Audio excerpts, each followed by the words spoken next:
नमस्कार, मैं भवी सिंह स्वागत करती हूं आपका नई पीढ़ी के यूट्यूब चैनल पर।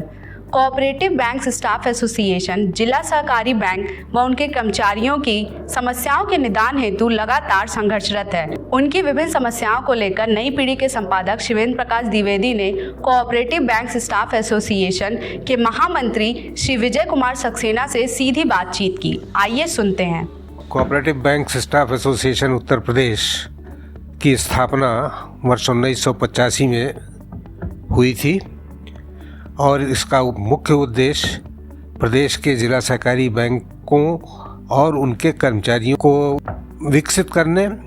और उनमें संगठन की भावना जगाने के लिए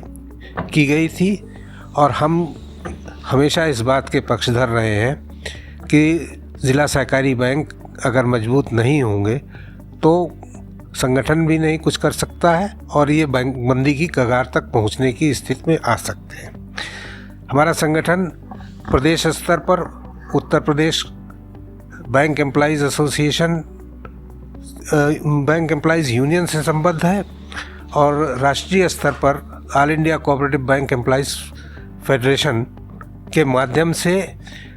बैंकों के कर्मचारियों के सर्वप्रिय संगठन all India bank employees association की एक सशक्त कड़ी है, जो हमेशा न केवल बैंक कर्मचारियों के सेवा शर्तों के बारे में सोचती है बल्कि आर्थिक विकास के लिए जो कुछ कर सकती है उसके बारे में हम लोग का मंथन चलता रहता है और हम कार्यक्रम देते रहते हैं। आपकी प्रमुख समस्याएं क्या हैं? वर्तमान में तो हमारे सामने सबसे बड़ी समस्या ये है कि प्रदेश के 50 डिस्ट्रिक्ट कोऑपरेटिव बैंक्स जो हैं उनका विलीनीकरण शीर्ष bank Uttar Pradesh cooperative bank में किया जाना अनिवार्य आवश्यकता बन गई है। और इस आशय का सुझाव वर्ष 2017 में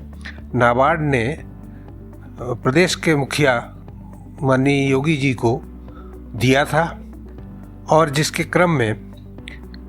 योगी जी की सरकार ने एक उच्च स्तरीय कमेटी का गठन किया और उसके बाद उसकी रिपोर्ट नवंबर 2019 में आ गई, लेकिन राजनीतिक कारणों से और अधिकारियों की मिलीभगत से उसको वास्तव में क्रियान्वित करने का कोई निर्णय नहीं लिया जा सकता है। जहाँ तक हम लोग को के संज्ञान में है, ये तथ्य मुख्यमंत्री जी तक पहुँचने ही नहीं दिया जा रहा है। इससे सबसे विकट समस्या ये खड़ी हो रही है कि प्रदेश के 16 बैंक जहाँ पर 25 साल पुराना वेतनमान मिल रहा है या 15 साल पुराना वेतनमान मिल रहा है, कर्मचारियों की सेवा शर्तों के खराब होने से उनको उनकी आवश्यकता के अनुसार लिविंग वेजेस न मिलने से, ग्राहकों को की सेवा जिस उद्देश्य से हमारा गठन हुआ है वो न कर पाने से, सब स्थितियां प्रदेश की कोऑपरेटिव बैंकिंग व्यवस्था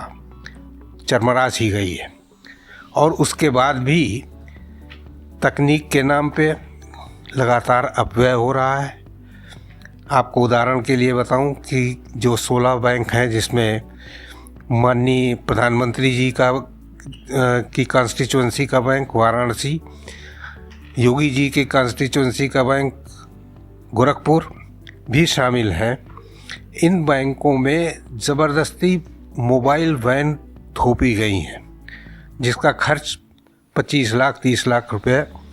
के करीब आंका गया है।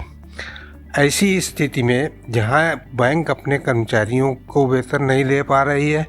ग्राहकों को उनकी आवश्यकता के अनुसार भुगतान नहीं कर पा रही है, इन वैन का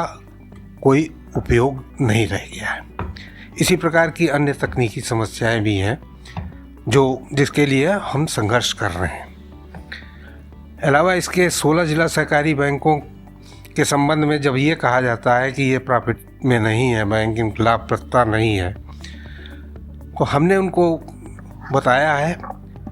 कि बैंकों के या वित्तीय संस्थानों में profitability should not be used as a ghost,